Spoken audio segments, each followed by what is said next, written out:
morning mga kagala. Andito tayo sa tulay ng San Pedro. Dito tayo nag-overnight. May mga kabayan kami dito.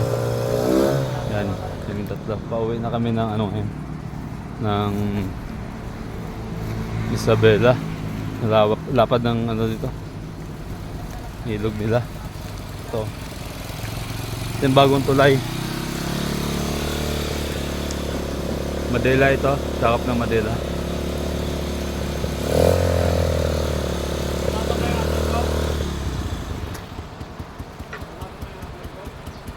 Ewan ko lang kung pumasok na. Hindi ko pa nakita. Hindi pa nang notification. Ayan. Dito kami nag-overnight.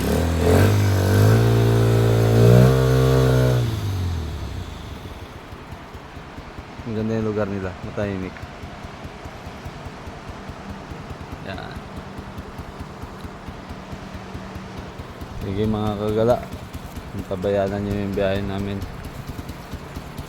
Salamat na marami. Huwag niyo po kalimutan i-subscribe yung channel ko. At sa Facebook, ganun din yung name, Nagalag Mix Vlog. Salamat na marami sa inyo. Magandang araw.